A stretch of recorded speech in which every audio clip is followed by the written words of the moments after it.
Rizza went to the grocery store on this, okay? So what I'm going to do with his book is I'm going to take all the food that he gave us and got from the grocery store, where he got from the source, because, he's a researcher and all, and I'm going to cook it.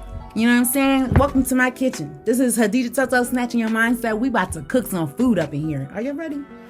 Okay, so as a man think I'm going to cook it. This is going to be my pot today, and we're going to stir up some soup.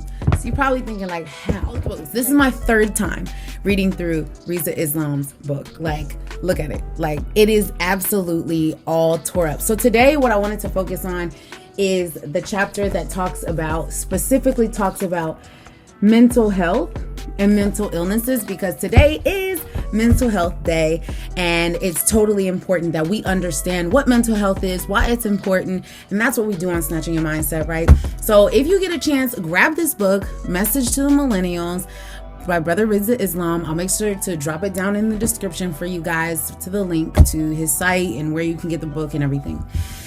And As a Man Thinketh, you can get off Amazon or anywhere else, but I'll also put the link down there just in case.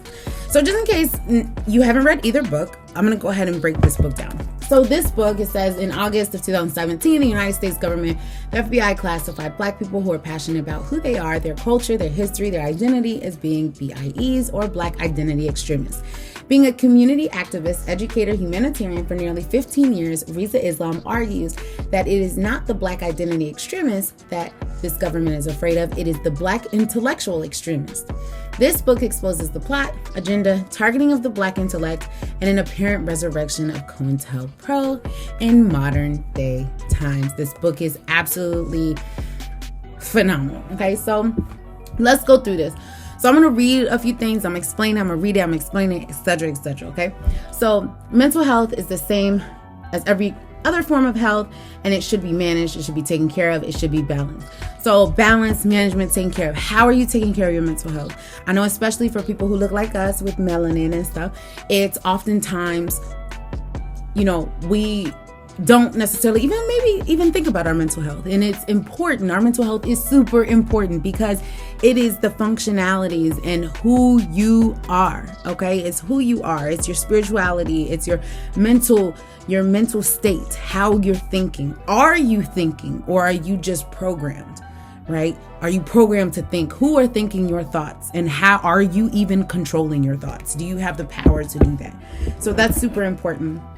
And he also emphasizes the fact that it's difficult to be sane, right? So you're on your phone and you're reading what's going on in the news, and all you see is negative, problem this, problem that. I totally agree with him, because even the campaigning, we keep getting told who we are all the time,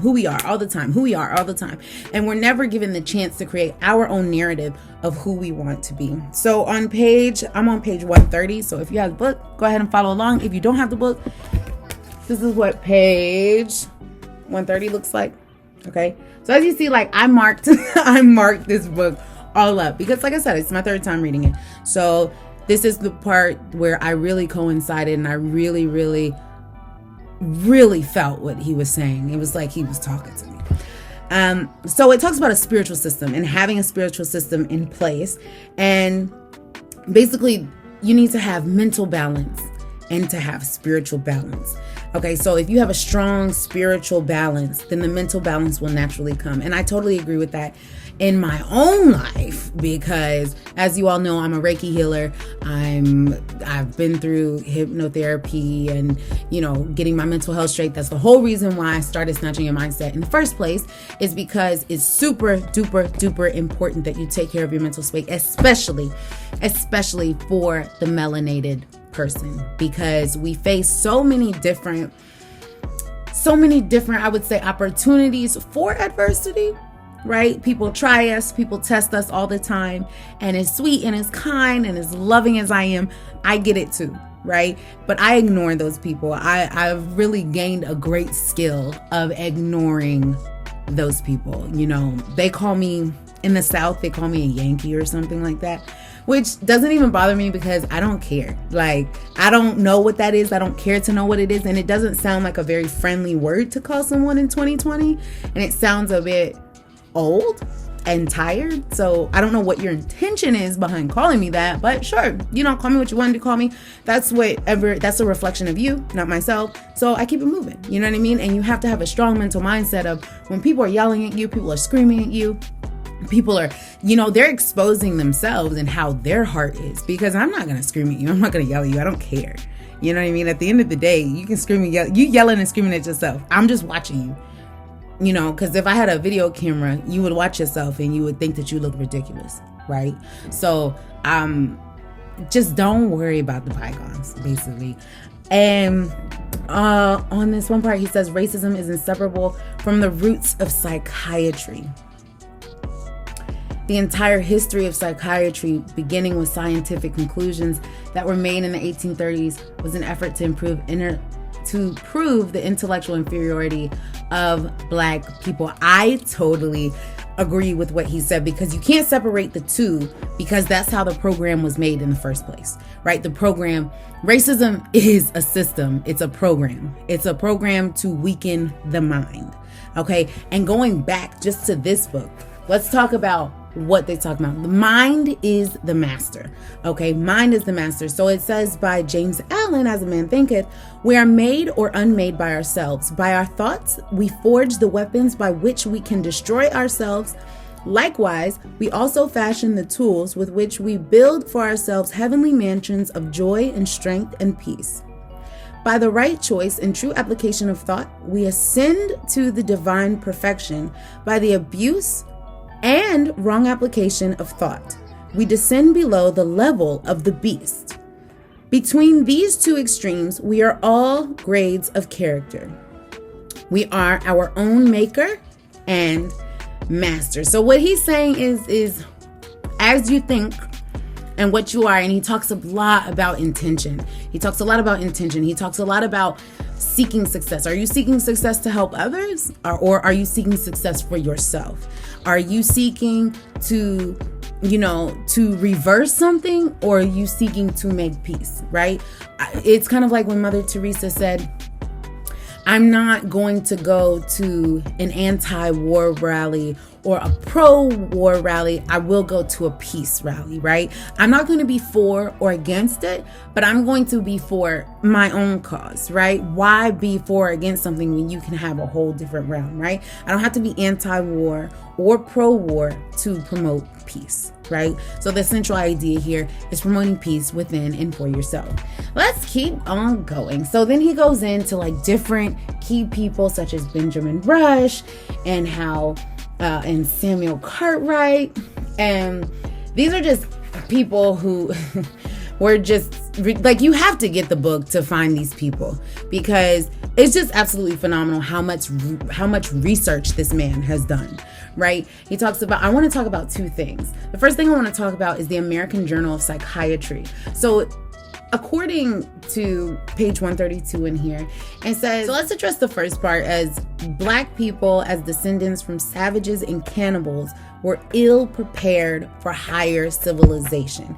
Now, the fact that they could use vocabulary words such as savages and such as cannibals, it proves to show what they believe about themselves, right? Because they are cannibals and savages, yet they're working for you, right? So what do you think you are? That's my first question. The second part is where he talks about the eugenics and the Ku Klux Klan. So this is super important. It actually made me redefine, got a little note card here, redefine what racism is, right? So I define racism as a system of inferiority claiming the false fantasy of superiority. It is a mindset and way of thinking. It's not black and white. It is in the reality, but in the fantasy of what racism is brought about in the reality by using people of identifiers, make it easier to identify certain people. We use people of color, brown, and Black people to justify right? So let me read my definition. This is my definition. There ain't no definition of racism I've ever heard, but this is my definition. Racism is a system of inferiority, claiming the false fantasy of superiority. It is a mindset and way of thinking. Racism is a mindset and a way of thinking. If you don't like somebody because it is a system of inferiority. It's a system of inferiority. I'm going to say that again. It's a system of inferiority, claiming the false fantasy of superiority. So in your mind, you think that you're superior. In your fantasy, you are superior. But in reality, you're not. And you never will be, because you're human. So at the end of the day, you are part of humankind, right? I serve the God of humankind. I serve the master of humankind. I serve Allah, right? So for me, or in your language, in English, I'm sorry, in our language, English, we call same God, right? Allah is just the Arabic word for God. On page 133 in Rizza Islam's book, it says, the World Health Organization declared in 1983 that psychiatry had cultivated racism and that a part of it did have a parallel in the ownership and trading of slaves. So, this is my question.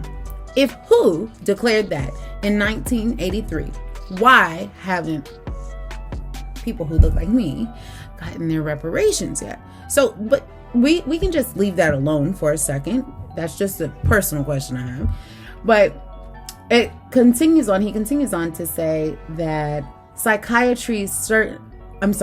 the World Health Organization Commission stated, psychiatry certainly does have a parallel in the ownership and trading of slaves. Now, I need you guys to follow me here on this. Harriet Tubman once said, if only they knew they were slaves. This goes to show that psychologically even, it was not just physical. Slavery wasn't just a physical type of condition. It was also mental. It was mental slavery as well, which is when my brother Kanye West decided to say that slavery was a choice. I believe that's along the lines of what he was talking about, is that it was a mental enslavement. It wasn't necessarily, by his definition of what a choice is from the universal law, everything is a choice. However, everything is a choice in terms of if you choose to choose or if you choose not to choose, that is also a choice. If you choose to be programmed or you choose not to be programmed, that is also a choice. However, but if you are programmed as a child to be a certain way and you have not been taught how to use your mind, there's going to be very few who are able to do that, right? So that's just something to really think about in terms of that. And just the fact that slavery was mental and therefore became physical labor. So one of the things about James Allen's book is that he gives us the solution, right? I think it's important to know our history. We have Rizza with the facts per usual, because that's what Rizza does. Rizza gives us the facts all day, every day, and just absolutely amazing. He gives us all these names of people. You know, I'm not even going to show you guys or discuss anymore. You just need to get the book yourself, because this is a gem. This is a true gem. I tell you, like, I'm serious. This is a true gem. What he's done is he has given information. This is a history book. It's the history book of 2020. Whenever, you know what I mean, babies are had one day, whenever I get married, whatever, whenever Prince Charming comes along, it's like we have to allow ourselves to be open to learn information. And a lot of the times it's not necessarily about us learning. It's that maybe we don't know how to learn, and it's okay to ask for help. And that's the thing. And that's why I'm here is, you know, rule number one of this classroom is to take notes. And rule number 2 is to pay attention and pause the video if you need to stop to take notes. And rule number 3 is to ask questions and get the source. Like, I have the sources right here. Get these 2 books and look at them yourself. Take time to read. And if you don't want to read, continue listening to me. Because I'm going to go straight to the book and I'm going to tell you what's up. Because at the end of the day, we have to start thinking for ourselves. As a Man Thinketh, Think and Grow Rich. If you read all of these books, they're talking about how to use your mind. Okay? Only 2% of the population really knows how to think and use their mind. And it's super important. Right? We all went from basically it being black and white, slavery and things like that, to now it's kind of like, if you have a job, you know what I mean? Your CEO is your master. Your CEO is your master. You think that, you know how many millions of dollars your company is making while they want to give you a slither of the cheese, and you're the one doing the work that's making them money? I tell you, when I used to work for a private international school, I calculated that students were paying 65,000 quad per semester, maybe a little bit more per semester. I had 28 students in my class. I multiplied 68,000 by 28, and that was per semester. I calculated that price, and then I calculated it for the entire year, and then I calculated for the entire school if that was indeed the price. And then I looked at my salary of what I was making, and I said, after this job, I am not ever working for anyone else again unless I'm working for myself. Because you know what? Ain't nobody finna master over me no more. I'm tired of being this great teacher. Oh, you're a great teacher. You're such an amazing teacher. You're so much fun. Yeah, I love it. But at the same time, if I'm so great, why are you not paying me like I'm great? You know what I mean? And that's something to ask yourself. And that doesn't mean that everybody should quit their jobs tomorrow, but it's just something to think about, right? Who are you working for? What is the intention? What is the vision? What is the mission of the company that you find yourself so acquainted with? Let's continue and keep going. One of the things that I really, really loved that Rizza pointed out in his book on page 134 is he said primarily it was used, so it is the intellectual inferiority of African Americans that they claim for us to be. So primarily it, which is the mental illness, the mental stability, the mental health, right, of Black people. So when he says it, that's what he's referring to. Primarily it was used to justify the murdering, killing, and of course sterilizing of us, and even aborting of us, all had a basis in our mental illness, mental health, or mental framework. And then he talks about how white men are basically considered mentally ill when they do a crime, and black people are considered thugs when they do a crime. It is so funny that he says that, because I used to be a journalist, and I went to the Society of Professional Journalists meeting, and it's called SBJ. And in the meeting, we talked about mental illness in the news. And they were like, we really need to make names, call it what it is and educate the population about it.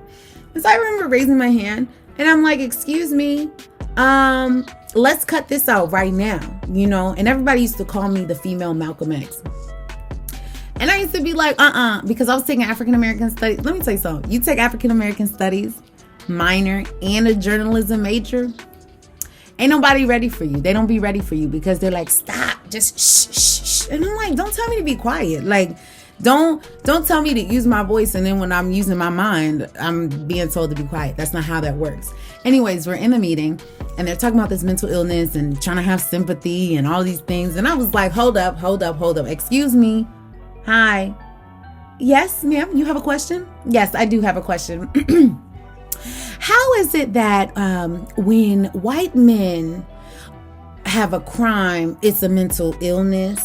When Middle Eastern, brown people or men do a crime, they're a terrorist. And when Black people commit a crime, they're thugs. But now you want me to have empathy and sympathy for the white man for being called Crazy?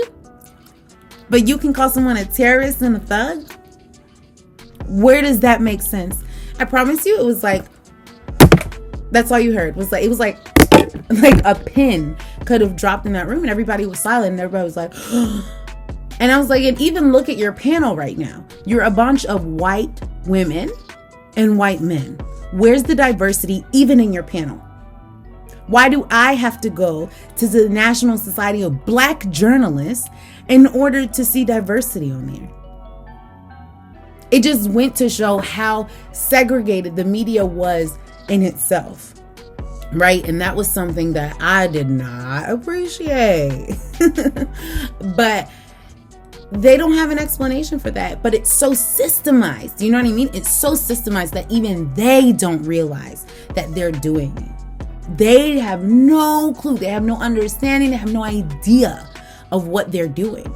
And it just goes to show, because they're so systemized, like I said, racism is a system of inferiority, claiming the false fantasy of superiority. It is a mindset and a way of thinking, right? So as long as I can say racism doesn't exist, I don't see color, right? That gives you the chance to have deniability, which means if you have deniability, you don't take accountability nor responsibility for your actions. Therefore, you feel no shame and no guilt, because you're claiming that your system does not exist when indeed it does, because you have brought your system from the fantasy into the reality. So don't play with fantasy and reality. You brought it here into the reality, and now you're trying to create a sense of deniability, and you're trying to gaslight the entire nation and show that we don't see what we see. But baby, like I said before, I'm here to, since there's no gaslighting happening, I'm gonna pour the water over the fire real quick, right? Since the fire doesn't exist, it doesn't matter, right? I'm just gonna put the water over it, because you gotta stop gaslighting. Like, this is ridiculous. And I'm only so aware of this because, like I said before, I lived in China for 5 years. And the reason that I stayed home is because I see how crazy it is right now. And I'm like, y'all need to see another way, because this ain't it. This is not it. I've been around the world, and I've done been to many places, and this is not it. This is not how life is supposed to be. This is not, you should not be getting called names and being told all of these things. Like, snatch your mindset. Brene Brown, I'm just going to talk about her for a little bit. She was on Red Table Talk with Jada Pinkett Smith, and she talked about vulnerability, right? And she talked about shame and guilt, right? And she talked about the difference between them. Basically, shame is, I am bad, right? And then she said guilt is more like, I feel bad for, right? Or I did something bad, right? So that's how she defined it. And she said that neither one of them are good. In this case, where there's deniability, however, because I'm going to apply this to in the context of what we're talking about. In this sense, there needs to be shame and deniability, and guilt. Because it is acknowledgement that is happening. Now, if it is acknowledgement that is happening, then run me my checks, run me my money, and give me my reparations. I have no emotions about this. This conversation does not make me angry, and it can't make me angry. I don't care in terms of how you feel, what your guilt is, what your shame is. I just want my money. Run me my trillions of dollars of money. Matter of fact, I want 70 trillion. So run me my money. And then we're fine. You know what I'm saying? We're going to talk about it all day. And we'll see who mad at who. Because at the end of the day, I'm not going to put ill will towards you because of what your ancestors did. But give me my ancestors' money.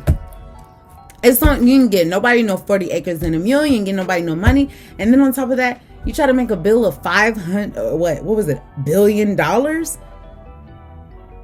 You sign stimulus checks for $1.8 trillion to go to the citizens. You got the money.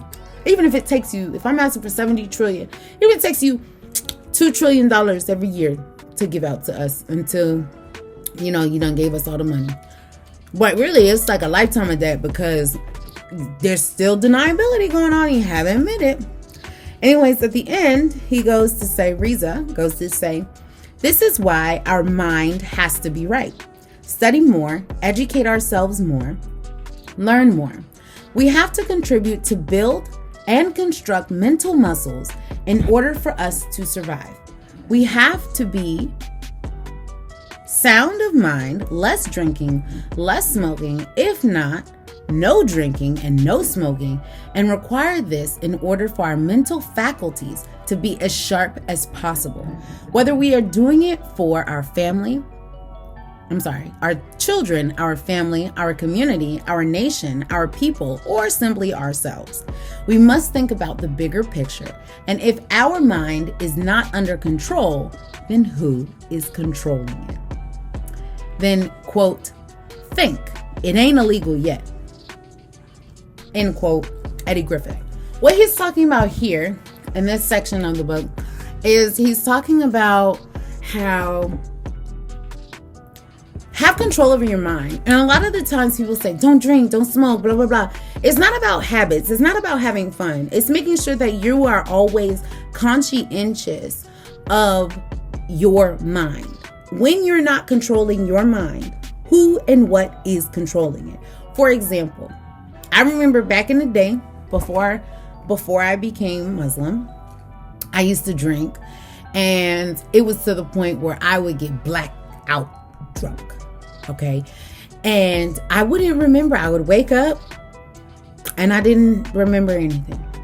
So the question then becomes, well, then who put me in here? How did I get here? And if I wasn't here, then who was here? Right? So what was controlling you? Was it your unconscious? Was it your subconscious mind? What was controlling you? And if so, do you feel comfortable being controlled in that way? Right? And same thing with that's about more so having a sound mind, right? There's a balance to everything, and it's about having a sound mind at the end of the day. I'm not saying whether you should do it or not. That's your business.